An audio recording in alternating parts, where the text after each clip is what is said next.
रखा था, तो उन्होंने बुलाया था। मैंने कहा ठीक है, विद्यार्थी है आपकी तरह से, उन्होंने प्रेम से बुलाया था, हम चले गए।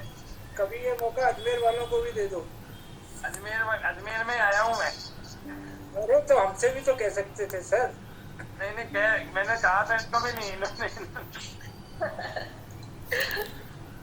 कोई नहीं। अच्छा तो एक ये बात पता बताओ। रहता है कि आप बाहर रहते हो। नहीं मैं आता जाता रहता हूँ, लेकिन हाँ ये है कि थोड़ा अजमेर कम ही रहना होता है ना, इसलिए पता नहीं लगता। खैर कोई नहीं, अब मेरा तो हर साल जन्मदिन आता है राजेश जी। अच्छा एक बात, छोटी सी बात है, मतलब आपको सारी, आप फोन कैसे कर रहे थे, कुछ विशेष कारण था क्या? जब आप फोन कर रहे थे तब क्लास चली थी, नेट ज्यादा फॉलो की, तो जैसे ही क्लास ने क्लोज की तो आपको फोन किया। ठीक है, बस और कोई विशेष कारण तो नहीं था ना। हाँ बस मैंने वो आपको भेज दी थी, आज के लिए भी प्रस्थान त्रयी का और थोड़ा प्रकरण आप विस्तार से समझा दीजिएगा इनको। और एक इनको षटकर्मों का टेस्ट के लिए बोला था मैंने, तो षटकर्मों का टेस्ट मैं ही लूंगा इनका, आप तो अपना वाला मैटर कराइएगा ना।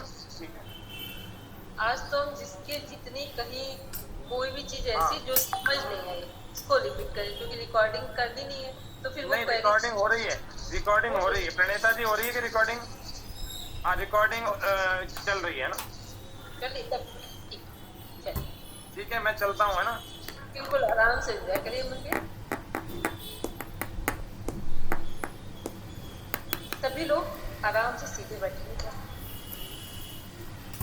अब क्या करना है, जिसका जहां से जो अभी 3 दिनों में जो भी पढ़ रहे थे, जहां कहीं ऐसा लग रहा हो प्रॉपर एक क्वेश्चन उठाए, वो सभी के लिए यूजफुल हो और आपके लिए भी। एक क्वेश्चन उठाएंगे जो समझ में नहीं आया है, बेसिक पॉइंट्स वो, ठीक है, छोटी मोटी चीज को नहीं, जो बेस से नहीं समझ है उसे बोलेंगे। मोना मैम, कल जो हम ये प्रस्थान त्रयी कर रहे थे, तो उसके अंदर नाम थे हमारे 3, ये उपनिषद, भगवत गीता और ब्रह्मसूत्र।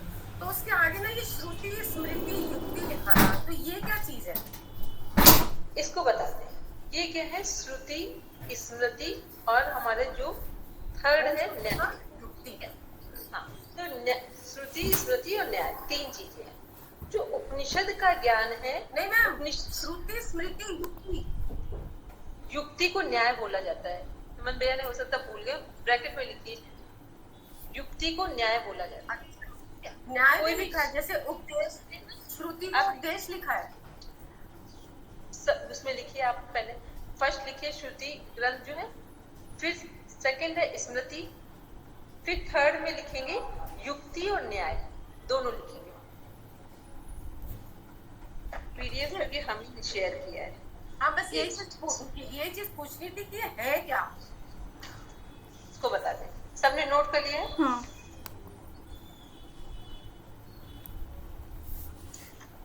एक सेकेंड, जहां से हमने दिया था वो,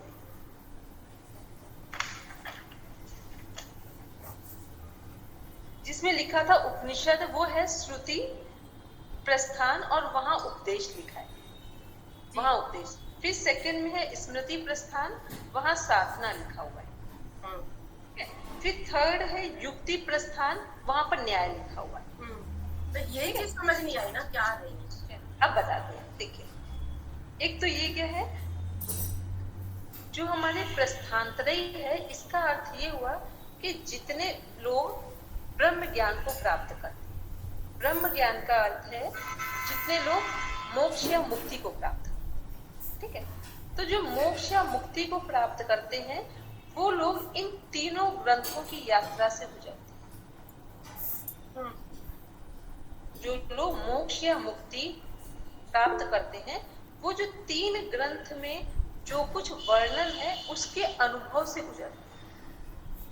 तीनों ग्रंथों में जो कुछ लिखा है उसके अनुभव से गुजरते हैं, पढ़ते नहीं है, अनुभव से गुजरते हैं। एक्सक्यूज मी मैम, बोलेंगे मैम तो अदर्स हैं जिनका म्यूट नहीं है, प्लीज मैम आपकी आवाज क्लियर नहीं आ रही है एक्चुअली। प्लीज सभी लोग म्यूट कर ले, जब हम बोले तो सब लोग म्यूट कर लेंगे तो सबके पास सही आवाज आएगी। अभी आ रही है निशा जी? बस hand. Yes ma'am, thank you. तो ये क्या है कि जितने लोग हमारे जो संत महापुरुष हैं या जो भी ज्ञानी जन हैं जो भी आत्मज्ञान को उपलब्ध होते हैं, अपने से परिचित होते हैं, वो सभी इन 3 ग्रंथ में जो कुछ लिखा है उनके अनुभव से गुजरते हैं। एक चीज पहले समझ लें, एक होता है भगवत गीता को पढ़कर पूरा लर्न कर लेना, और एक होता है भगवत गीता को जीवन में उतार लेना। क्या बेटर है इसमें से? जीवन में उतारना। जीवन में उतार लेना। ठीक, जो जीवन में उतारना है वही हमारा अनुभव। तो जो लोग जीवन में उतारते हैं वो जीते जी इसी शरीर में, इसी संसार में मुक्त हो। और जो लोग केवल पढ़ते हैं वो ज्ञान तो प्राप्त करते पढ़ने का, याद करने का, लेकिन वो इस शरीर में या इस संसार में दोनों से मुक्त नहीं होते। और मुक्ति हमेशा जीते जी होती है, मरने के बाद कोई मुक्ति नहीं। जो व्यक्ति शरीर में रहते नहीं मुक्त हुआ तो मरने के बाद क्या? ठीक है, तो मुक्ति का मतलब किससे है? जिस ज्ञान को प्राप्त किया है उस ज्ञान को अपने जीवन का हिस्सा बना, अनुभव बना ले, वो है मुक्ति। भगवत गीता में जो कुछ लिखा है वही मुक्ति का साधन हो सकता है, मोक्ष का साधन हो सकता है, लेकिन कब होगा? जब वो ज्ञान हमारे जीवन में अनुभव का विषय है। तो जो प्रस्थान त्रयी मीन्स होता है, प्रस्थान मीन्स गुजरना, यात्रा करना। त्रयी मीन्स 3 ग्रंथों में, 3 ग्रंथों में जो कुछ लिखा है उसके ज्ञान को प्राप्त करके उसके अनुभव से गुजरना, उसके अनुभव की यात्रा करना प्रस्थान त्रयी। तो ये प्रस्थान त्रयी में 3 ग्रंथ है मुख्य। फर्स्ट है हमारा उपनिषद, सेकेंड है श्रीमद् भगवत गीता, थर्ड है ब्रह्मसूत्र। जो उपनिषद है उसका अगर हम अर्थ पूछे तो उपनिषद का अर्थ क्या हो सकता है? कोई बता सकते हैं कि उपनिषद का अर्थ क्या होगा प्रॉपर? अगर एक लाइन में हम लोग बताएं। चलिए, उप का अर्थ होता है उपनिषद। ठीक है, उप मीन्स होता है पास, नि मीन्स निष्ठापूर्वक। वैसे उप मीन्स होता है उपनिषद, उप मीन्स होता है बैठना, नि मीन्स पास, सद मीन्स हमारा हो गया सदगुरु के। तो उपनिषद का प्रॉपर अर्थ हुआ सदगुरु के निकट बैठना और बैठकर आत्मज्ञान की प्राप्ति। ये है उपनिषद का अर्थ। एक लाइन में लिख लीजिए, सदगुरु के निकट बैठकर आत्मज्ञान की प्राप्ति, उपनिषद का अर्थ।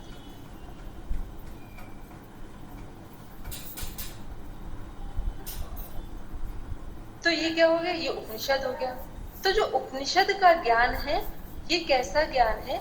जब हम सदगुरु के निकट बैठकर जिस ब्रह्म चर्चा को सुनते हैं, सुनकर उसे अनुभव में उतारते हैं, तो ये कभी भी जब कोई ज्ञान किसी के जीवन में उतरता है तब वो बोल कर नहीं उतरता। ये बात हमेशा ध्यान। जब तक बाहरी चीजें होती हैं, आप देखेंगे जब आप किसी के पास बैठिए, बैठकर उसकी बातचीत से आप इतना इंटरेक्ट नहीं होते हैं जितना उसके इमोशंस आपको हार्डली अटैच करते हैं। हृदय में किस व्यक्ति की बातें नहीं छूती है, उसका अनुभव छूता है, उसका प्रेम, उसका क्रोध, अच्छी चीजें भी छूती हैं और बुरी चीजें भी छूती हैं। तो जब भी कोई चीजें हमारे हृदय में उतरती हैं तो वो हम हमेशा वाणी की चीजें नहीं उतरती हैं, वो भावना का स्तर उतरता है। हम लोग कई बार लोगों से बातचीत करते हैं तो बहुत सुंदर कोई व्यक्ति हमसे बात कर रहा है, बहुत सुंदर शब्दावली में, फिर भी ना जाने क्यों अंदर से लगता है ये ठीक। और कई बार कुछ लोग बहुत गलत तरीके से बात कर रहे होते हैं, सेंस भी अच्छा नहीं होता है, लेकिन आपके अंदर से लगता है ये व्यक्ति ठीक है। ये सबका अनुभव की नहीं, लगभग सभी का अनुभव। ठीक, इसका मतलब हृदय में जो विषय छूता है उसमें शब्दावली की जरूरत नहीं है, उसमें प्योर इंटेंशन की जरूरत है। तो जो उपनिषद का ज्ञान, ये कौन सा ज्ञान है? जब सदगुरु के निकट बैठकर हमारी पूरी पात्रता, पूरे समर्पण के साथ जब हम सदगुरु के निकट बैठते हैं और हमारी पात्रता विकसित हो जाती है, तब जो आत्मज्ञान जैसा विषय है ये हमारे जीवन में उतरता है, अनुभव का विषय बनता है। जो ज्ञान हमने पढ़ा सुना था अब वो हमारे जीवन का विषय बनने जा रहा है। तो ये सब मूक वाणी होती है, यहाँ पर बोलकर ज्ञान नहीं दिया जाता है, यहाँ पर संप्रेषण शक्ति जिसे बोलते हैं शक्तिपात, वो विषय उपनिषद। ठीक, तो इसे क्या हम लोग बोलते हैं उपनिषद को, ये कौन सा ज्ञान है उपनिषद, इसे बोलते हैं श्रुति। श्रुति मीन्स जो सुनकर एक दूसरे से प्रवाहित है, मतलब बोलकर नहीं, परावारी में हम शांत बैठे हैं और हमसे वो चीज दूसरे पर्सन को, जो पात्र है, उसको प्रवाहित। इसलिए उपनिषद के ज्ञान को श्रुति ज्ञान, श्रुति उपदेश। फिर नेक्स्ट आता है हमारा, तो फिर इसके आगे ये उपदेश लिखा हुआ है, तो उपदेश ही तो दिया जाता है, उपदेश दिया, तो मतलब ऐसे उपदेश दिया जाता है आत्मज्ञान ब्रह्म ज्ञान। तो इसका जो क्वेश्चन कैसे आएगा फिर हमें? इसका क्वेश्चन कुछ नहीं आएगा, इसका क्वेश्चन सिंपल सा आएगा, प्रस्थानत्रयी में कौन सा ग्रंथ शामिल नहीं। तो 3 ये ग्रंथ लिखे होंगे, चौथा लिख दिया जाएगा पतंजलि उपसूत्र। आपको बहुत अंदर कुछ पूछे ही नहीं जाएगा, क्योंकि आपका फर्स्ट लेवल है, ये तो आपने पूछा कि समझाने के लिए बताया, बाकी ऐसा कुछ नहीं पूछा है। तो आपका सिंपल क्वेश्चन बनेगा, या फिर ये बनेगा, या फिर तीनों लिख दिए जाएंगे, उसमें से होगा कोई नहीं, या फिर सभी। तो आपने अगर प्रस्थानत्रयी के तीनों आपको पता है बुक, तो आप तीनों में टिक करोगे, सभी में कोई नहीं है तो उसका देखेंगे ऑप्शन कैसे दिया। ठीक है, और सिंपल ऐसे क्वेश्चन आएगा। दूसरा ये पूछ लिया जाता है कि प्रस्थानत्रयी में जो उपनिषद है ये श्रुति ग्रंथ है या स्मृति ग्रंथ है। तो प्रस्थानत्रयी कौन सा ग्रंथ है, श्रुति ग्रंथ है। और भगवत गीता कौन सा ग्रंथ है, स्मृति ग्रंथ है। और जो ब्रह्म सूत्र है वो क्या है हमारा, युक्ति प्रस्थान और न्याय से संबंधित। तो ये पूछ लिया जाएगा युक्ति प्रस्थान से संबंधित ग्रंथ कौन सा है, उपनिषद, भगवत गीता, श्रीमद् भगवत गीता या ब्रह्म सूत्र। तो अगर युक्ति प्रस्थान या न्याय प्रस्थान से पूछा जाएगा तो कौन सा होगा, ब्रह्म सूत्र हो जाएगा। अब नेक्स्ट क्वेश्चन इसी में एक और बनता है कि प्रस्थानत्रयी का अर्थ क्या है, 3 ग्रंथ है।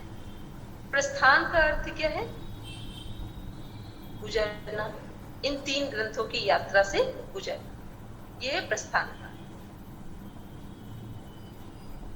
तो ये जो हमारा अब आते हैं भगवत गीता में। भगवत गीता ग्रंथ कैसा है, स्मृति ग्रंथ है, साधना वाला ग्रंथ है। ठीक है, इसमें क्या है, भगवान कृष्ण अर्जुन को जो ज्ञान दे रहे हैं वो अर्जुन ग्रहण कर रहे हैं, वो स्मृति में जा रहा है। ठीक है, तो उसे स्मृति ग्रंथ, वो श्रुति ग्रंथ है जो एक दूसरे को डायरेक्ट ट्रांसफर हो रहा है। ये स्मृति ग्रंथ है जो हमारा भगवत गीता है, ये क्या है कि केवल भगवान कृष्ण और अर्जुन की जो वार्तालाप है, उसके बाद जो भगवान कृष्ण ज्ञान दे रहे हैं उसको अर्जुन अपनी स्मृतियों में ग्रहण कर रहे हैं। तो ये हमारा हुआ स्मृति ग्रंथ। फिर आता है हमारा, तो ये साधनात्मक पार्ट हो गया। अब आता है ब्रह्म सूत्र, इसको समझने, ये थोड़ा सा टिपिकल तो नहीं कहेंगे लेकिन समझने योग्य तो है। ब्रह्म सूत्र में क्या होता है, जिन लोगों ने, मान लो आदि शंकराचार्य जी की हम बात करें, तो आदि शंकराचार्य जी को कैसे मान लिया गया कि ये आत्मज्ञानी या ब्रह्म ज्ञानी संत महापुरुष। जब भी किसी को इस लेवल के ब्रह्म ज्ञानी संत महापुरुष की संज्ञा दी जाती है, उससे पहले कई कसौटियों से उतरना होता है, एक आंतरिक भी और एक बाहरी भी। तो जो ब्रह्म सूत्र है हमारा, ये क्या है, इसमें जितने क्वेश्चन आंसर हैं वो क्वेश्चन आंसर पूछे गए हैं। मान लो कि पहले, अभी मोना जी आपकी बात कर रहे हैं, एक एग्जाम्पल ले रहे हैं कि आपने उपनिषद का और श्रीमद् भगवत गीता का ज्ञान सही से ग्रहण कर लिया है, सही से ग्रहण कर लिया है। तो अब सही से ग्रहण कर लिया है तो बाकी हम सब लोगों को कैसे पता चलेगा कि आपने ग्रहण कर लिया? हम क्या चीज करेंगे जिससे हमें पता चल जाए कि आपने ये ज्ञान, इन दोनों बुक्स का या जो ग्रंथ है इनका ज्ञान ग्रहण किया? किस माध्यम से जानेंगे? क्वेश्चन पूछेंगे, क्वेश्चन पूछेंगे। शास्त्रार्थ सुना है, शास्त्रार्थ वर्ड सुना है। आज भी जब शंकराचार्य जी कहीं चुने जाते हैं, जो हमारे 4 पीठ है, तो वहां भी शास्त्रार्थ, ठीक है।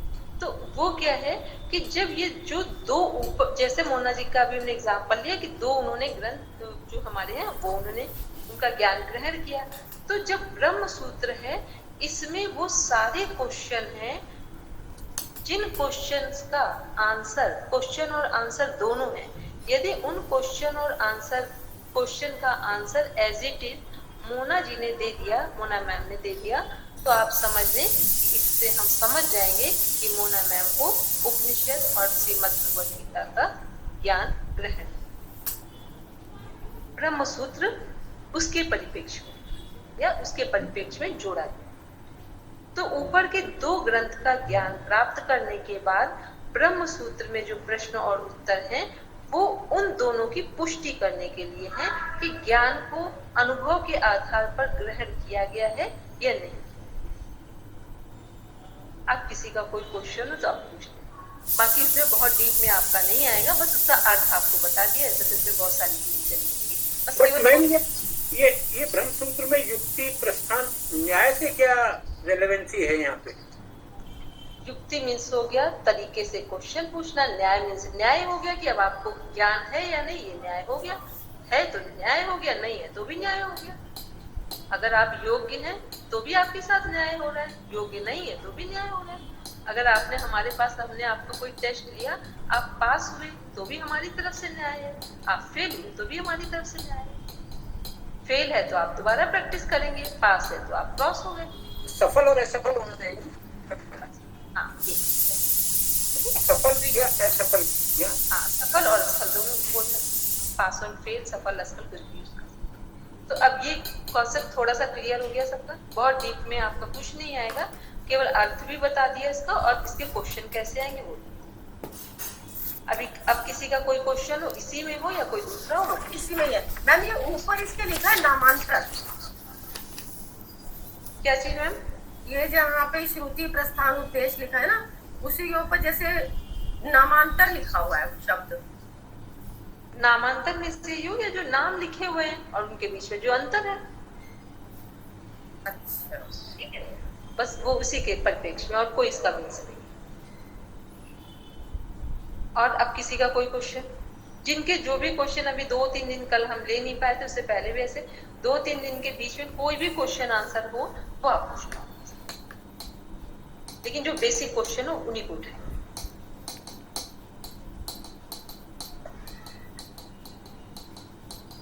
फिर हम पूछ लेंगे, आप अगर नहीं बोलेंगे।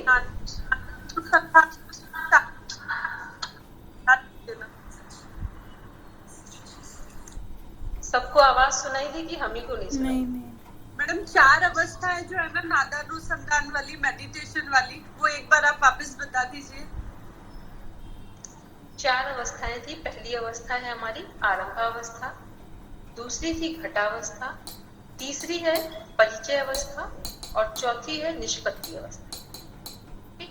आरंभावस्था क्या है? जिसमें हमारी ब्रह्म ग्रंथि का भेदन होता है। ब्रह्म ग्रंथि का अर्थ को हमने उस दिन बताया था, आपके जो 2 चक्र हैं नीचे के, मूलाधार और स्वाधिष्ठान चक्र जागृत अवस्था में, या यहाँ के चक्रों की ऊर्जा ओपन होती है, ठीक है, जागृत होती है। फिर हमारे नेक्स्ट थी, जो नेक्स्ट है हमारी अवस्था घटावस्था। घटावस्था में क्या है? जो हमारे दूसरे चक्र हैं उसमें भेदन किस ग्रंथि का हो रहा है? विष्णु ग्रंथि का। तो विष्णु ग्रंथि हमारे फिर 2 चक्र ऊपर के चक्रों से कनेक्ट हो रही है, एक मणिपुर चक्र और दूसरा अनाहत चक्र। मणिपुर चक्र और अनाहत चक्र। तो मणिपुर चक्र और अनाहत चक्र जब हमारी घटावस्था होगी वहां पर ये दोनों चक्र जागृत होंगे। तो अब कितने चक्र जागृत हो गए? 4 चक्र जागृत हो गए और 2 हमारी ग्रंथि ऊपर। ठीक, अब आते हैं थर्ड स्टेज जिसमें लिखा है परिचय अवस्था। वहां पर क्या है? जो ये 4 हमने चक्रों का जागरण किया है या 2 ग्रंथियों का जागरण किया है, इससे संबंधित और जो आगे रुद्र ग्रंथि जागृत होने वाली है या जिसका भेदन, उन सबके बीच में एक परिचय अवस्था है कि किसके की पहले क्या घटित हुआ है और अब क्या घटित हुआ है। इसके बीच में इस का वर्णन है यहाँ पर, जो हमारी थर्ड परिचय अवस्था है। इसलिए यहाँ पर किसी ग्रंथि का नाम नहीं दिया गया, ना ग्रंथि का ना चक्र। फिर फोर्थ है हमारी निष्पत्ति अवस्था, जो कि रुद्र ग्रंथि है। रुद्र ग्रंथि का भेदन होने का अर्थ क्या हुआ? ये हमारे विशुद्धि चक्र और आज्ञा चक्र, जो 5th और 6th नंबर के चक्र। तो रुद्र ग्रंथि का भेदन होने से रिजल्ट क्या आ जाएगा? हमने आपसे बताया था कि अगर संसार की बात करें तो 3 चीजें होती हैं। जन्म होता है, फिर जीवन होता है और फिर मृत्यु होती है। इसके अलावा कुछ है क्या? इसके अलावा कुछ और कनेक्ट होगी? नहीं, केवल जीवन है, सॉरी जन्म है, फिर जीवन है और फिर मृत्यु है। 3 ही चीजें घटित होती हैं। जब हम अध्यात्म की यात्रा करते हैं, योग की यात्रा करते हैं, तब यहाँ क्या होता है? जन्म होगा, जीवन होगा और जीवन रहते ही हम आत्मज्ञान को उपलब्ध होने की तैयारी करते हैं, जिसके कारण हमारी अज्ञानता की मृत्यु, ठीक है, शरीर की मृत्यु नहीं होगी, अज्ञानता की मृत्यु होगी, क्योंकि हमने योग का निरंतर अभ्यास किया है, जिसके कारण हमारी अज्ञानता की मृत्यु। और जो हमारा विशुद्धि चक्र है और जो आज्ञा चक्र है, ये क्या है? ये हमारे ध्यान के केंद्र। तो जब ध्यान का मतलब होता है होशपूर्ण जीवन जीना, जागृत अवस्था में। तो जब हम होशपूर्ण जीवन जिएंगे तो हमारी अज्ञानता हटेगी या नहीं हटेगी? तो रुद्र ग्रंथि का मतलब है हमारी अज्ञानता की मृत्यु। तो जीते जी जब हम योग का अभ्यास हमारा पूर्ण हो रहा है, तो हमारे शरीर की मृत्यु नहीं होगी, हमारी अज्ञानता की मृत्यु। जिसके कारण रुद्र ग्रंथि जो ये स्थान है, जब भी शिवलिंग देखते हैं या कभी ध्यान करने वाले लोगों का चित्र देखेंगे, यहाँ पर लाइट जल रही है। इसका मतलब क्या है? त्रिनेत्र क्यों बोला जाता है? जो कुछ 2 नेत्रों से बाहर देखा जा सके, वो त्रिनेत्र से। अब क्लियर हुआ? मैम पहले वाले के चक्र बस बता दो आपको। आरंभ अवस्था में 2 चक्र हैं हमारे नीचे से, मूलाधार चक्र और स्वादिष्ठान चक्र, ठीक है। और ग्रंथि कौन सी है? ब्रह्म ग्रंथि मालूम है। फिर दूसरे में हमारे चक्र है मणिपुर चक्र और अनाहत चक्र। ग्रंथि है विष्णु ग्रंथि। फिर थर्ड है हमारी रुद्र ग्रंथि में विशुद्धि चक्र और आज्ञा चक्र। उस दिन हमने जब बताया था तब इसी को फुल फॉर्म के रूप में बताया था, गॉड, जनरेटर, ऑपरेटर और डेस्टिनी, ठीक है। तो जनरेटर में जब हमारा जन्म होता है तो 2 चक्र काम करते हैं। कौन से? मूलाधार चक्र और स्वादिष्ठान चक्र। और जब हमारा जीवन चलता है तो जीवन हमारे 2 चक्रों से चलता है, मणिपुर चक्र से और हमारे अनाहत से। मणिपुर चक्र किसका प्रतीक है? हमारा जीवन किससे चलता है? हमें भोजन पानी की व्यवस्था होगी, मिलेगा तभी तो जीवन चलेगा। और दूसरा अनाहत का मिस होता है, जो हमारा हृदय है, जो लंग्स के पास है। जब हमें ऑक्सीजन प्रॉपर मिलेगी और कार्बन डाइऑक्साइड हम छोड़ेंगे, मतलब जब हमें श्वास से हमारी चलेंगी और हमारे शरीर को भोजन पानी मिलेगा, तो ही हमारा जीवन चलेगा। तो ये हमारी किसकी व्यवस्था है? तो पालन पोषण का काम कौन करते हैं? हमारे विष्णु भगवान जी करते हैं। जन्म देने का काम ब्रह्मा जी का हो गया। और शरीर का संहार कौन करते हैं? रुद्र जी, जो ब्रह्मा विष्णु महेश के रूप में हम लोग बोलते हैं। और यहाँ पर जब योग की यात्रा करते हैं तो रुद्र का मतलब है हमारी अज्ञानता की। आप किसी का कोई क्वेश्चन?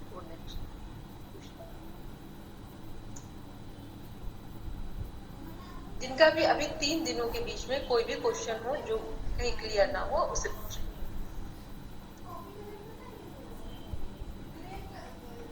ऐसा लग रहा है सबको सब समझ में आ गया, तो अब हम पूछने जा रहे हैं।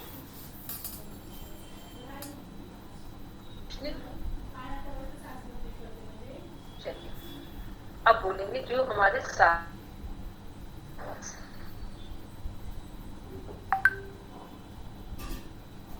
तो कौन क्या पूछा है? आपकी आवाज कटी थी।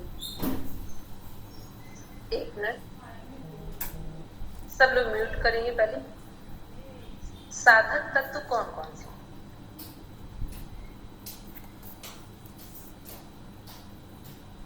अब आ रही आवाज मेरी? अभी साधक तत्व कौन कौन से?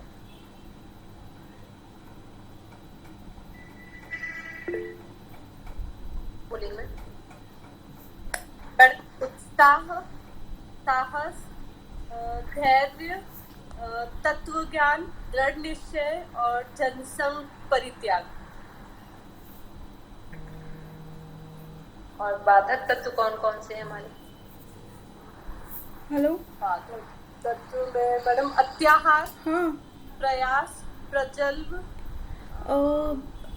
मेरा एक मीटिंग चल रहा है, मैं 9:15 कॉल करूँ क्या? लौलम्य और एक और रह गया है। नियम आग्रह।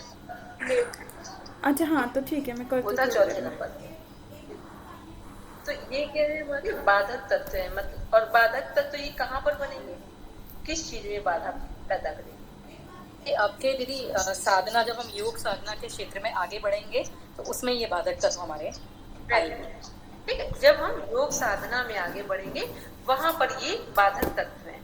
और अगर हमें इन बाधक तत्व को हम ध्यान में रखेंगे तो हम इन बाधक तत्वों की जगह क्या यूज करेंगे? साधक तत्व। ठीक है, जो चीजें हमारे लिए बाधा है उन सबको हटाने के लिए या उनके स्थान पर साधक तत्व रखेंगे तो फिर हम अपनी साधना में निरंतर आगे बढ़ेंगे। तो इसलिए कोई भी साधना कब क्यों अधूरी रह जाती है?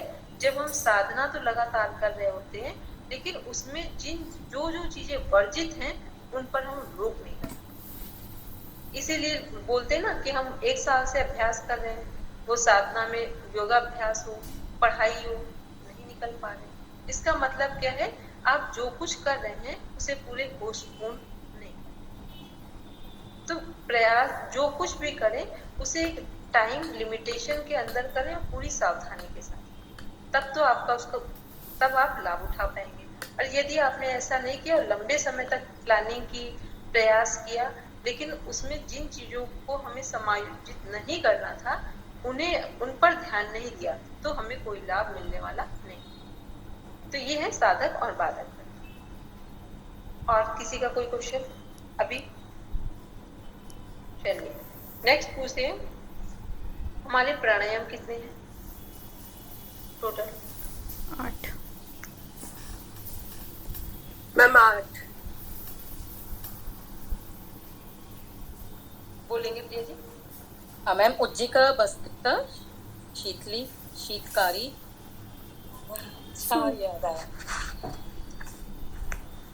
मैम सूर्य भेदन, उज्जयी, सिद्धकारी, शीतली, भस्त्रिका, भ्रामरी, मूर्छा, प्लावनी।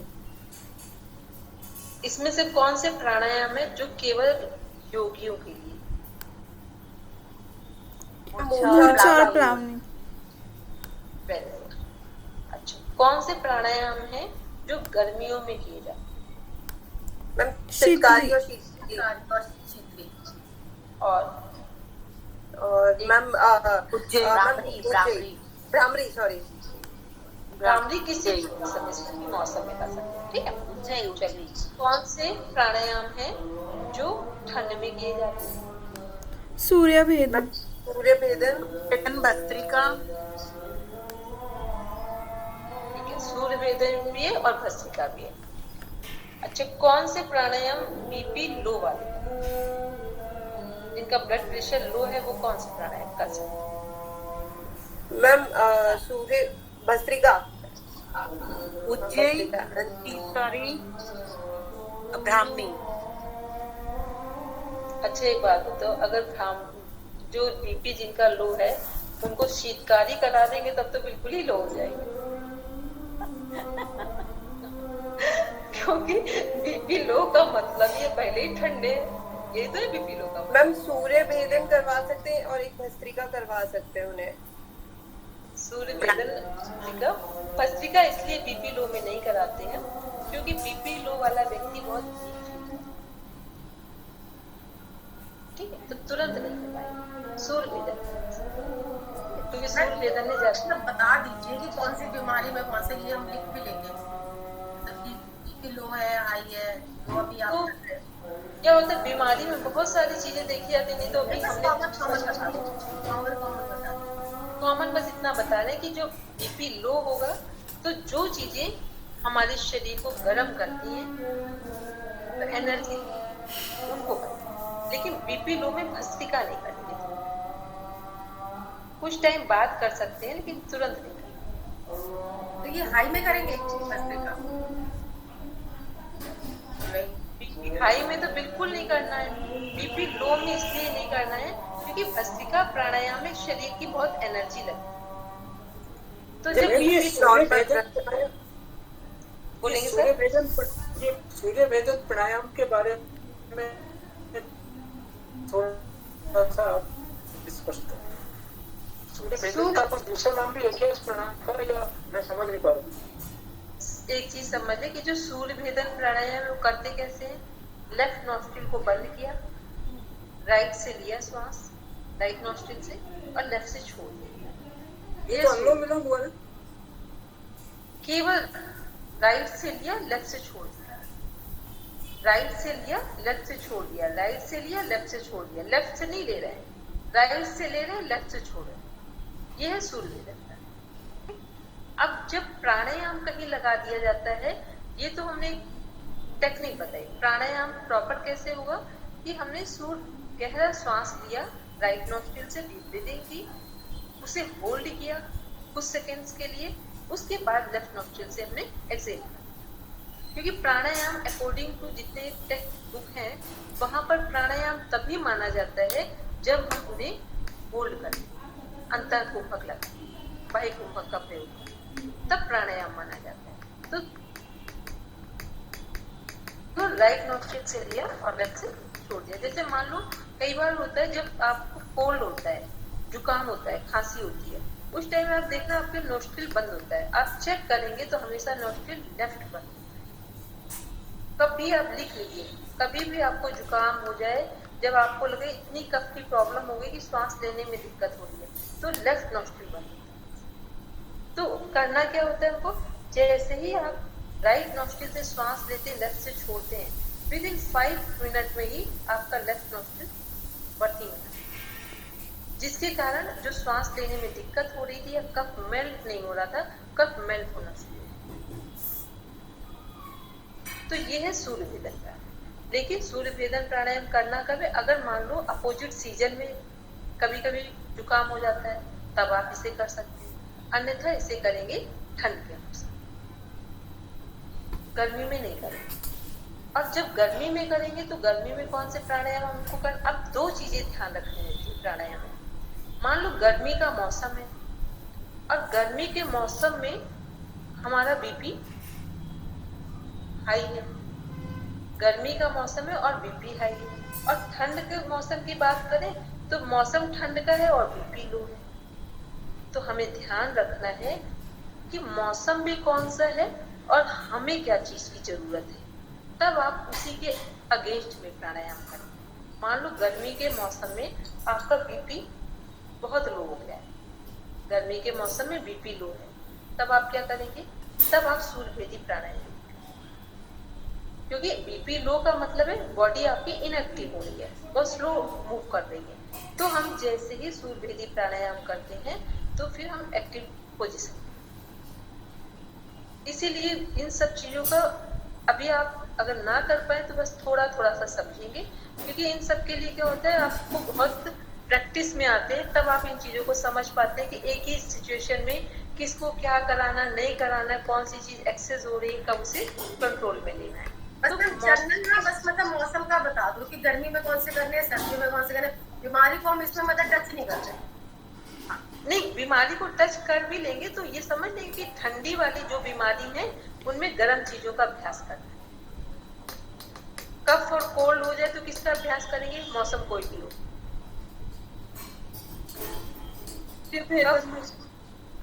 सूर्यभेदी, तब सूर्यभेदी करेंगे, ठीक है। और मौसम कोई भी हो, बीपी एकदम से हाई हो जाए तो कौन सा प्राणायाम करें,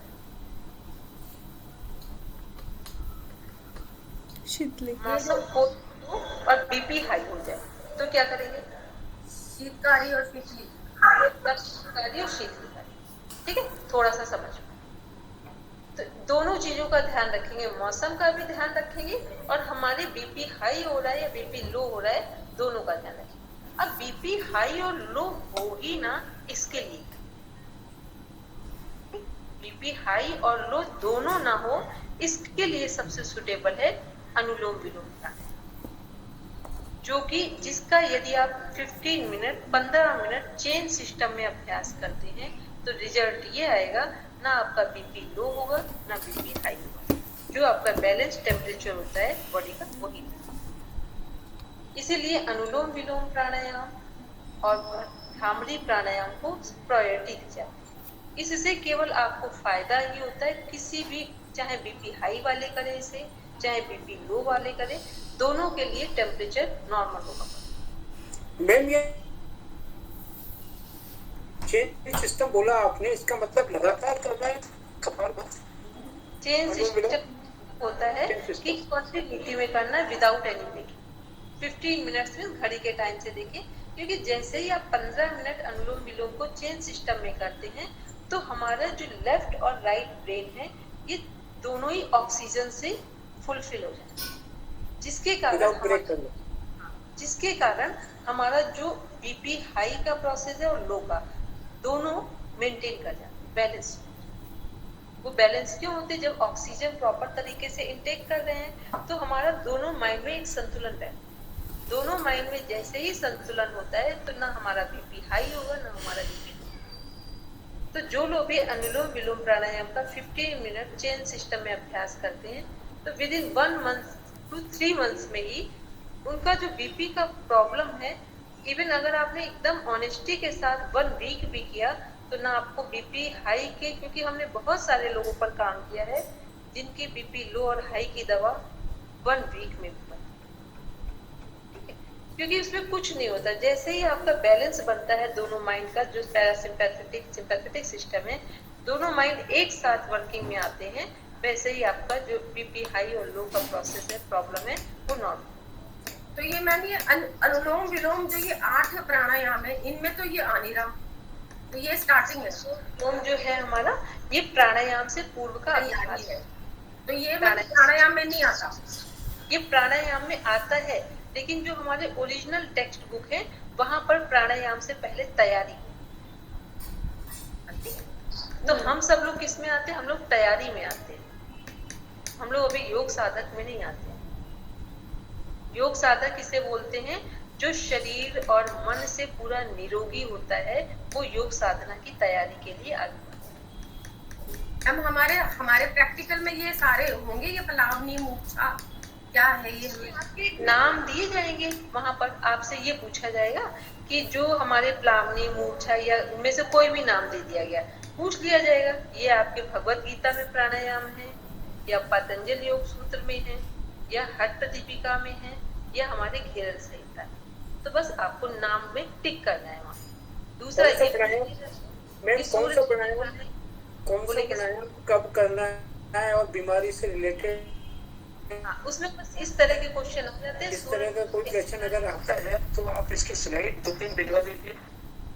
इसमें केवल कोई बीमारी आपकी नहीं पूछी जाती, नॉर्मल केवल इतना पूछा जाता है कि गर्मी के मौसम में कौन सा प्राणायाम करना है, ठंड के मौसम में कौन सा करना है, कौन सा प्राणायाम योगियों के लिए है, कौन सा प्राणायाम किसी भी मौसम में कर सकते हैं और कौन से प्राणायाम किसके लिए नहीं करते। तो उसमें 2 चीजें, एक मौसम के अनुसार और एक बीपी हाई और लो के अनुसार। इससे ज्यादा आपका क्वेश्चन नहीं बनता। जिस स्टेज में जो फर्स्ट आप देने जा रहे हैं कंडक्ट हो रहा एग्जाम आपके लिए, उसमें आपको इससे अधिक कोई क्वेश्चन नहीं पूछा, क्योंकि उससे अधिक की बात करेंगे तो जब पहले आपको प्रैक्टिकल क्लास में समझा लेंगे, कर लेंगे, तब जाएंगे, नहीं तो फिर बात केवल खाली हो जाएगी। ये वाले तो 8 हमारे इसी के है ना, मतलब हठ प्रदीपिका के है ना, हठ प्रदीपिका के भी हैं और आपके घेरन संहिता के भी प्राणायाम दोनों में आते हैं ये 8 के 8। घेरन संहिता में 2 प्राणायाम अलग है, घेरन संहिता में 2 प्राणायाम अलग है। आप केवल इतना करेंगे, अभी केवल अपने हठ प्रदीपिका के प्राणायाम को लर्न करें। अगर हठ प्रदीपिका के प्राणायाम आपको सही से पता रहेंगे तो फिर उसके बाद घेरन संहिता के 2 प्राणायाम उसको अलग करें। लेकिन पहले अपने हट प्रदीपिका के प्राणायाम सही लर्न हो, ताकि अगर कोई दूसरी बुक का वहाँ कॉन्सेप्ट रख दिया जाए तो कम से कम आप कंफ्यूज ना हो कि मेरे हट प्रदीपिका में यही 8 प्राणायाम। ठीक, बोलेगी मिता ma'am? Hello ma'am, by mistake हो गया था। कोई मैम, बाय मिस्टेक हुआ। और किसी का कोई क्वेश्चन अभी? अच्छा, अब आते हैं इसमें हम जो हमारे आसन हैं, हट प्रदीपिका में टोटल कितने आसन हैं? 15। ठीक है, चलिए अब इसमें आसन को भी एक चीज क्लियर कर दें, क्योंकि अभी प्राणायाम की बात कर रहे हैं तो तुरंत समझ में आ जाए। अगर किसी का बीपी हाई है, क्योंकि दो ही सिचुएशन में सारी चीजों को मैच कर लिया जाता है, बीपी हाई में या बीपी लो में। अगर किसी का बीपी हाई है तो पीछे झुकने वाले आसन करने चाहिए या नहीं करने चाहिए? प्रॉपर क्वेश्चन है। नहीं करने चाहिए। क्यों नहीं करने चाहिए? मैम, उससे तो बीपी और ज्यादा जाएगा ना, ये मतलब हार्ट से ब्लड का सर्कुलेशन और ब्रेन की तरफ जाएगा। ठीक है, और अगर बीपी लो हो तो कौन से आसन नहीं करने चाहिए? वही इसका अपोजिट हो जाएगा, आगे झुकने वाले नहीं करने। ठीक है, अब हम ध्यान से सब लोग सुनेंगे हम क्या बोल रहे हैं, उसको सुनकर आंसर देंगे। भुजंगासन बीपी हाई वालों को करना चाहिए या लो वालों?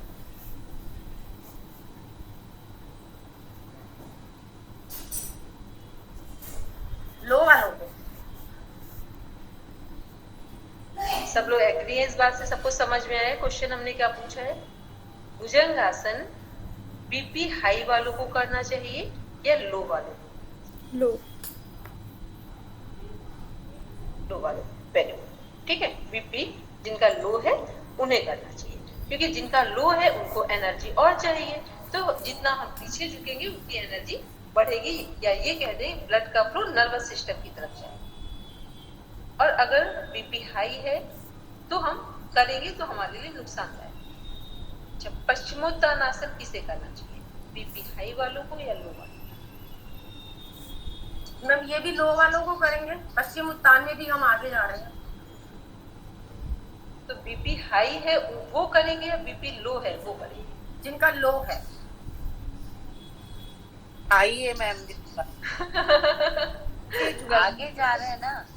हाँ, ब्रीथ आउट करते हुए तो हाई होगा तो ठीक है उनका आगे झुकना, क्योंकि जो लोग बहुत बीपी हाई का मतलब हो गया जिनका टेम्परेचर बिल्कुल ऊपर चला गया, तो उनको लोग क्या बोलते हैं? झुको। झुकने का मतलब पानी पी लो, ठंडक चाहिए, शांति चाहिए, शीतलता चाहिए, तो वो सब आगे झुको।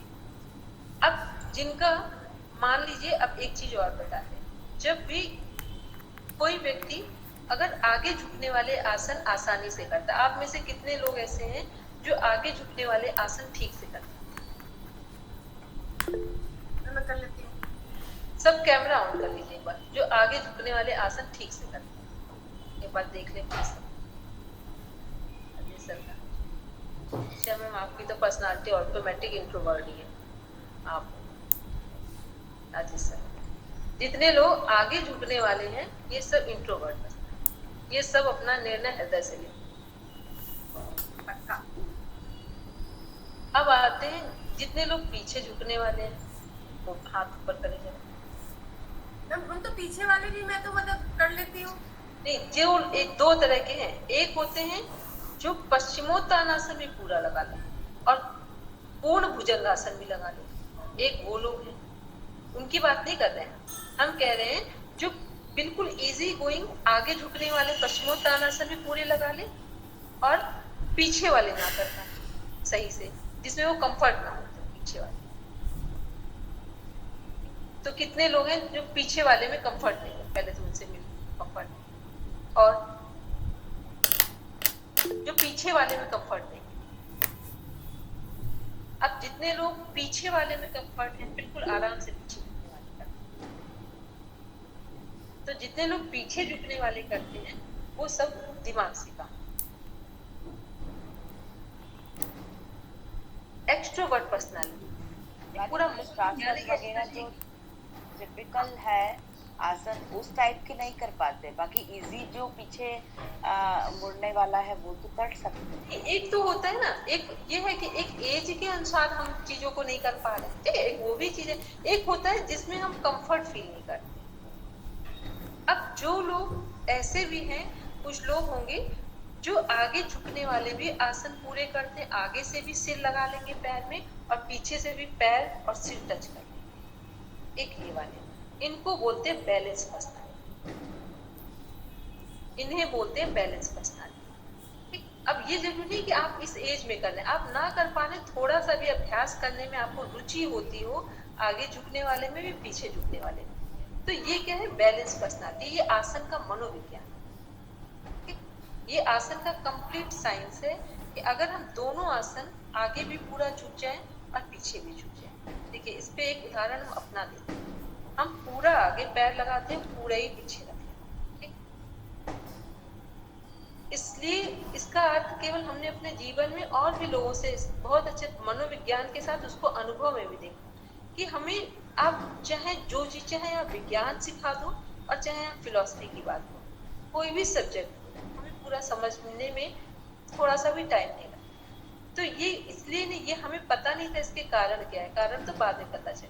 तो इसलिए जब भी आप कुछ किया करें, तो अगर इस पर्सनालिटी को हमें बनाना हो तो इसमें सबसे ज्यादा हेल्प करता है हमारा अनुलोम विलोम प्राणायाम।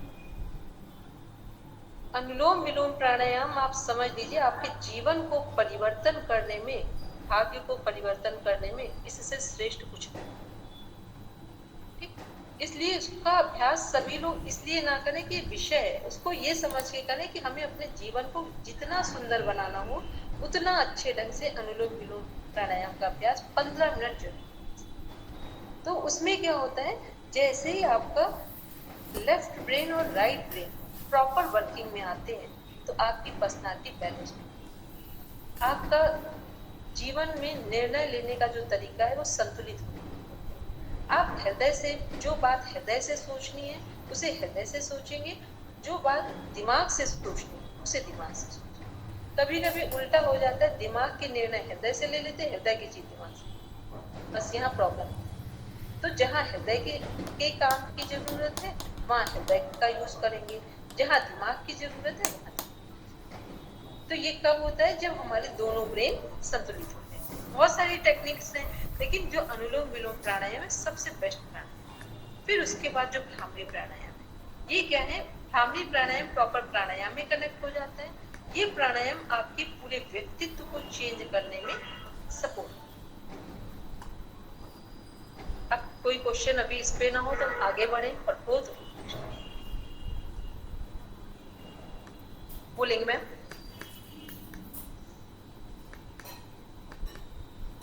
अनिता मैम हैंड रेज आ रहा है पर नहीं मैम। मैम मुझे ये पूछना था कि अब जैसे अपने को सर्दी में अपन कर रहे हैं चंद्रवेदी, है ना, तो उसी से श्वास बढ़ना है, उसी से रिलीज करना है, उसमें अपन नाड़ी शोधन नहीं कर पाएंगे ऐसा? अपना क्वेश्चन एक बार पूरा रिपीट करिए बेस में। वही कहना था मैडम कि अगर हम चंद्रवेदी कर रहे हैं तो उसमें पूरा नाड़ी शोधन करना जरूरी है, या केवल जिस बाएं से, है ना, मतलब दाएं या बाएं जिससे भी अपन श्वास ले रहे हैं चंद्रवेदी में, उसी से वापस छोड़ना है, उसी से लेना, बस कंटिन्यूटी उसी में रखना। चाहे आप चंद्रभेदी प्राणायाम करिए, पहले तो चंद्रभेदी और सूर्यभेदी का मीन्स सब समझ पा रहे हैं, ठीक है, मतलब ठीक है। मैम को याद नहीं हुआ ना चंद्रभेदी और सूर्यभेदी, तो इसका सबसे आसान तरीका कि लेफ्ट और राइट जो है, लेफ्ट वाले से श्वास ले रहे हैं तो चंद्रभेदी हो गया, और राइट से ले रहे हैं ये सूर्यभेदी हो गया। दोनों से एक साथ लेते और छोड़ते हैं, यही अनुलोम विलोम हो गया। पहले तो इतना समझ लो, ठीक, दोनों से एक साथ लेते और छोड़ते हैं तो अनुलोम विलोम हो गया। अब अगर हमें एक एक करके करना है, मान लो गर्मी का मौसम है, हम चंद्रभेदी करना चाहते हैं, चंद्रभेदी प्राणायाम, तो क्या करेंगे, लेफ्ट नॉस्ट्रिल से श्वास लेंगे, लेफ्ट को बंद करके राइट से श्वास को छोड़ देंगे, फिर लेफ्ट से लेंगे, राइट से छोड़ेंगे, लेफ्ट से लेंगे, राइट से छोड़ेंगे। ये हो गया चंद्रभेदी प्राणायाम।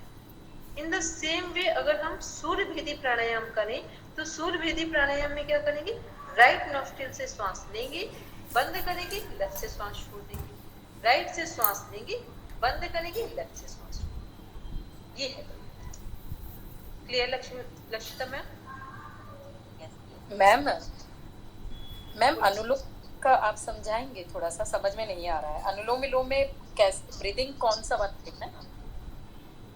अनुलोम विलोम में क्या करना है, अब ये चंद्र भेदी और सूर्य भेदी है जब हम अलग अलग कर रहे हैं, ठीक है, अलग अलग कर रहे हैं। मान लो अभी आपको कफ की बहुत प्रॉब्लम हो रही है, बहुत तेजी से कफ जमा है, ठीक है, कलेक्ट है, तो आप क्या करेंगे, राइट नोस्ट्रिल से सांस लेंगे, लेफ्ट से छोड़ देंगे, राइट से लेंगे, लेफ्ट से, तो विद इन 5 to 10 मिनट में आपका क्या होगा, कफ मेल्ट कर जाएगा। अब अगर हमें मान लो बहुत तेज से हमारे नाक से ब्लीडिंग हो रही है, ठीक है, कई बार गर्मियों में होने लगती है, इस तरह की जब चीजें होती हैं तब क्या करते हैं हम, लेफ्ट से श्वास लेते हैं, राइट से छोड़ते हैं, ठीक है। या हम ये कह दें कि कई बार बीपी हमारा बहुत हाई हो रहा होता है, अगर बीपी हाई है तो हमें तुरंत लो करना हो तो हम क्या करेंगे, लेफ्ट से श्वास लेंगे, राइट से छोड़ेंगे, लेफ्ट से श्वास लेंगे, राइट से छोड़ेंगे, आप देखेंगे थोड़ी देर में बीपी नॉर्मल हो जाएगा। और अगर हाई बहुत है तो हम क्या करेंगे, या मतलब सॉरी हाई है तो हम लेफ्ट से लेंगे और राइट से छोड़ देंगे, और लो है तो राइट से लेंगे, लेफ्ट से छोड़ेंगे, मतलब जिसको हमें बैलेंस करना हो उसके अपोजिट श्वास लेंगे, और जिससे लेते हैं उसको बंद करके दूसरे से श्वास छोड़ देंगे। ये हो गया चंद्र भेदी और सूर्य भेदी का अलग अलग कॉन्सेप्ट। अब एक साथ जब करते हैं तब बोलते हैं इसे अनुलोम विलोम प्राणायाम। अनुलोम विलोम प्राणायाम में कैसे शुरू करेंगे, लेफ्ट नॉस्ट्रिल से हमने श्वास ली, फिर लेफ्ट को बंद करके, जैसे अभी सपोज करके प्रणव मुद्रा बनाई हमने, राइट नॉस्ट्रिल को बंद किया, लेफ्ट से श्वास ली हमने, लेफ्ट को बंद किया और राइट से श्वास छोड़ दी, फिर राइट से श्वास ली, राइट को बंद किया, लेफ्ट से श्वास छोड़ दी, फिर लेफ्ट से श्वास ली, लेफ्ट को बंद किया, राइट से श्वास छोड़ दी। ये है हमारा अनुलोम। अभी किसी को ऐसा जिसको क्लियर ना हो अनुलोम विलोम प्राणायाम, मेरे समझ से जिसको भी ऐसा लग रहा हो वो पूछ लेंगे, फिर जिनके हैंड रेज है वो बात करें। हम नाड़ी शुद्धि कैसे करते हैं? अब नाड़ी शोधन बोलते हैं जब इसी अनुलोम विलोम प्राणायाम को करते समय, जैसे मान लो अभी हम दोबारा कर रहे हैं, अब ध्यान देखिए, हमने लेफ्ट नॉस्ट्रिल से श्वास लिया और नोज को बंद करके श्वास को होल्ड कर लिया कुछ सेकंड्स के लिए, जितनी हमारी कैपेसिटी है, 5 सेकेंड, 10 सेकेंड, 20 सेकेंड, हमने जितनी देर होल्ड किया, फिर होल्ड करने के बाद राइट से श्वास को छोड़ दिया, एक्सहेल कर दिया, फिर हमने राइट से श्वास लिया, दोनों नोस्ट्रिल बंद किए, फिर से होल्ड किया श्वास को, और फिर हमने लेफ्ट से छोड़ दिया, फिर लेफ्ट से श्वास लिया, फिर दोनों नोस्ट्रिल बंद किए, फिर हमने श्वास को होल्ड किया, फिर हमने राइट से छोड़ दिया। ये प्रोसेस जब अंदर श्वास को हम होल्ड करते हैं, रोकते हैं कुछ सेकंड्स के लिए, इसे बोलते हैं नाड़ी शोधन। लेकिन नाड़ी शोधन प्राणायाम, जब अनुलोम विलोम प्राणायाम 3 से 6 महीने की अच्छी प्रैक्टिस हो जाए तब नाड़ी शोधन प्राणायाम करने का अभ्यास। बिगनर्स के लिए नाड़ी शोधन प्राणायाम करने का अभ्यास नहीं किया, ठीक है। अभी किसी का और कोई इशू हो कहीं प्राणायाम को समझ लें, बाकी जब अभी प्रैक्टिकल क्लास लेंगे तो वहाँ पर ये इशू सॉल्व। मैं समझ तो गई प्राणायाम का मतलब, पर मैं ये पूछना चाह रही थी कि जैसे आपने नाड़ी शोधन का बताया ना, तो मैं गुरुजी से भी पूछ नहीं पा रही थी कि जैसे 5 सेकंड के लिए सांस ली, जैसे अब मैंने ये बंद किया, ठीक है, तो मैंने 5 सेकंड के लिए इधर से सांस ली, 1 2 3 4 राइट से, ठीक है ना, फिर 10 सेकंड रोकी, फिर 10 सेकंड ही लेफ्ट से बाहर निकाली, तो इसको बढ़ाया भी जा सकता है, जैसे 5 सेकंड के लिए सांस ली, 1 2 3 4 5, फिर 15 सेकंड 20 सेकंड 30 सेकंड जितनी देर अपन रोक सकते हैं, फिर उतने ही सेकंड में अपन निकाल सकते हैं, ऐसा किया जा सकता है, या सिर्फ जितने सेकंड लेते हैं उससे डबल ही रोकना चाहिए? शुरू में जब रोकते हैं, जब इनिशियल स्टेज में होते हैं, मान लो पहले अनुलोम विलोम का हमने कुछ दिन अभ्यास कर लिया, हम बहुत रिदमेटिक फॉर्म में 15 मिनट्स करने लगे, क्योंकि कहा जाता है 15 to 20 मिनट्स जब हम प्राणायाम, किसी भी प्राणायाम को कंटिन्यूटी से करते हैं, तभी वो प्राणायाम अपना प्रभाव छोड़ता है, ठीक। तो हमने जैसे मान लो ये प्राणायाम किया, तो पहले तो शुरुआत में ये होता है कि जितने में आपने लिया है श्वास उतना आपने रोक लिया, उतने टाइम पे ही छोड़ दिया। मान लो 5 सेकंड आपने रोका है, 5 सेकंड में छोड़ दिया। फिर एक टाइम पे जब इसकी भी प्रैक्टिस सही हो जाती है तो एक रेशियो बनता है 1:4। ये इनिशियल रेशियो है। इसका मीन्स क्या हुआ, 1 सेकंड अगर हमने श्वास लेने में लगाया है तो 4 सेकंड श्वास को रोकेंगे और 2 सेकंड में श्वास को छोड़ेंगे। ये रेशियो है इनिशियल स्टेज का, जबकि हम श्वासों को होल्ड करते हैं। फिर इसी को बढ़ाते जाते हैं। फिर क्या करते हैं, 2, 8 और 4 का रेशियो बनाते हैं। 2 सेकंड श्वास लेने में लगाते हैं, 8 सेकंड रोकने में लगाते हैं और 4 सेकंड छोड़ देते हैं। फिर इसको बढ़ाते चलेंगे। लेकिन जब भी बढ़ाते हैं तो कम से कम 10 to 20 डेज की प्रॉपर प्रैक्टिस हो, तब आप सेकेंड्स बढ़ाएं। नहीं तो क्या होगा कि कुछ ही दिन में फिर आपका जो रुचि है प्राणायाम करने में वो कम हो जाए। क्योंकि जब आप जिस चीज का अभ्यास करते हैं, मान लो कोई विषय आप बार बार स्किप करते जाए तो रुचि खत्म हो जाएगी।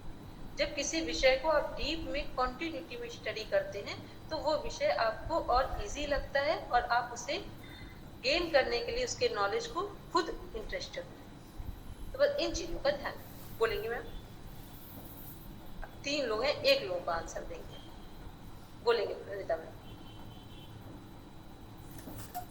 मैम ये बिगिनर्स को नाड़ी शोधन क्यों नहीं करना चाहिए? बिगिनर्स को नाड़ी शोधन, बिगिनर्स को अनुलोम विलोम प्राणायाम। अगर पहली बार में किसी का एडमिशन डायरेक्ट 6th क्लास में करा दिया तो कौन सा, कोई भी चीज होगी तो तुरंत में क्या होगा, तुरंत पहले से फर्स्ट स्टेज में ही फिर अच्छी प्रैक्टिस हो जाए फिर आप कर सकते। उर्वशी मैम बोलेंगे। उर्वशी जी। कोई बात नहीं, कोई बात नहीं। और किसी का कोई क्वेश्चन? चलिए अब हम लोग बैठते हैं शांति पाठ के लिए।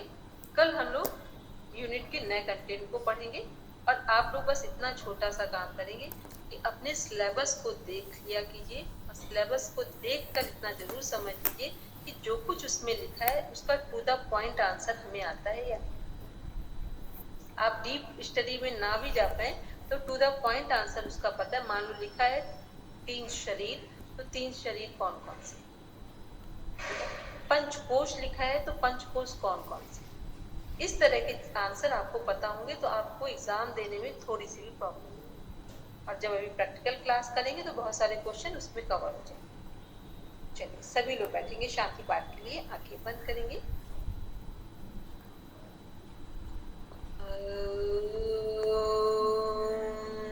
शांति शांति शांति। सर्वारिष्ठेषु शान्तिर्भवतु। Now let your palm touch your eyes, then open your eyes. सबको प्रणाम, शुभ रात्रि।